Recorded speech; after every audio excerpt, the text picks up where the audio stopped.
amount of green cards for the time being, and I think any country would make the same decision. Our obligation needs to be to American students first and foremost, to make sure that the people in this audience can own homes, have higher wages, and be stakeholders in their country.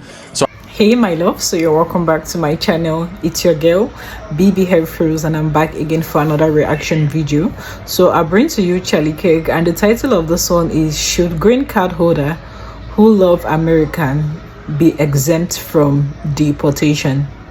I repeat, should green card holder who love America be exempt from deportation? All right, so I can't wait for us to watch this. This is gonna be a heated one. If you haven't subscribed, do want to hit the subscribe button. Without further ado, let's get right into this video. My question has to pertain more to illegal immigration and green cards and everything. Obviously, I got the Trump hat on. I agree with most of what you stand for, but I wanted to ask and have you clarify.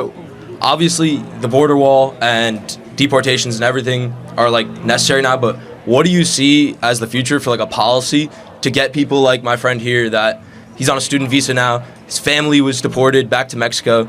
How can someone like him get a green card and his family? Where do you see the government going with that and getting people green cards fairly instead of making it illegal? When was your family deported? Recently? 2 years ago. Oh, 2 years under Biden. Okay. Yeah. Interesting. Yeah, look, my perspective might not win him over, I'll be perfectly honest. I think we actually need to limit the amount of green cards for the time being, and I think any country would make the same decision. Our obligation needs to be to American students first and foremost, to make sure that the people in this audience can own homes, have higher wages, and be stakeholders in their country. So I might not win over your friend here, and that's okay, but at least he can have understanding where I'm coming from. Every country should look after their own country, first and foremost. And the problem is, the pattern over the last 40 years is we have been overly generous to a detriment to ourselves. And just for an example, people in this audience, it is harder than ever for you guys to own a home, to get married, to have kids, to be able to achieve the American dream that your parents had. I'm not saying that green card holders are an expense to that, but if and when, does Florida State have a computer engineering program? Maybe it doesn't, or something similar, right? It does.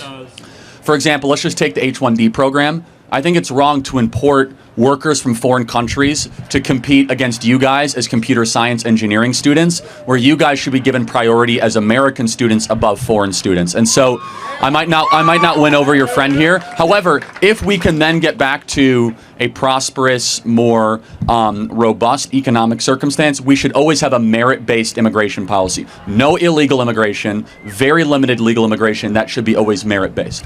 But for someone like him who's assimilating to America, he's going to be here for 4 years. It's his second year here. He's already more American than most of the people I've met. How can we get someone like that that's already American? I do. What do you mean by that? He's very involved in American culture. He voted for Trump, obviously. Good. Well, you voted patriotic. You voted with a green card?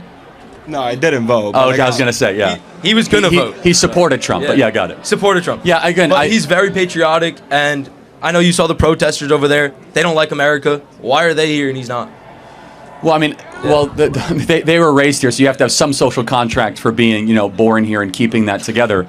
I will say you make a good argument on the surface that there are some newcomers that come to America that tend to love the country more than its current inhabitants. That is a good argument. I will say, though, as a broad rule, we need to have a hard and fast stop and say that, number one, we have a mass assimilation problem. Number two, exceptions like your friend right here can and should and will be made through a merit-based immigration system, but for the time being, he is the exception, not the rule. Far too often we have people like Ilhan Omar coming into the country that is sowing, discord and venom and ingratitude towards America. And I think we can both agree that we've had way too many people, foreigners, coming into the country over the last couple of years in an unregulated, unruly fashion. And it's time to put American students and Americans first. Thank you very much. Appreciate it. Thank you. Yes, sir. Thank you. Alright guys, so thank you so much for watching. This is Charlie. I love listening to Charlie Kirk. Charlie is someone that is very intellectual, and whenever he speaks, he spills facts, right? So just like he said, every country should look after their own country. That is just the way forward to branding a country and to making sure that there are peace and security in the country. Every country should look after their own country, irrespective of the country you grab. So America has been generous to themselves, and it has always been to the detriment of them.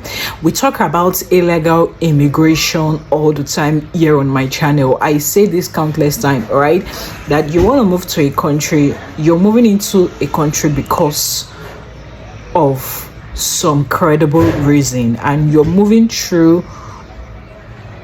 into that country based on legal migration. You're not just going through the illegal ways. Everything has to be well documented, everything has to be legally binded and all that. So this is something that we are battling outside the country, and even in our own country, people just walk into the country through illegal immigration, and it doesn't really make sense, right? So everyone needs to guide their own territory, just like Charlie Kirk said, that every country should look out for their own country. I want to say something about this guy. This guy was very, very respectful and very humble.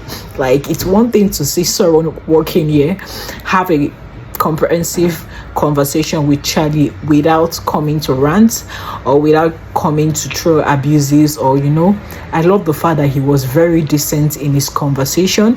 He could listen and allow Charlie speaks. Charlie would also listen and allow him speak. It was a very, very nice. It shows that he was well brought up, and so a big kudos to him, right? So I need you guys to give a big kudos to him down in the comment section below. And concerning this deportation, can you drop your views in the comment section below? I can't be the only one reacting, right? So drop your views in the comment section below. It's still BB Hair Frills, and trust me, I do not own any right to this content. I'm just reacting to it by adding my own feedback and commentaries, right? So all rights reserved to its rightful owner, Charlie Kirk. And you guys, a standing ovation for Charlie. Charlie is just so good. He I don't know what adjective to use to qualify him. He's just so good at what he does, and God continue to bless him for being an activist and an advocate for the betterment of Americans. Like, he is actually very good. Thank you so much for watching. So don't go too far, trust me. I'll be right back, and I'll see you in my next video.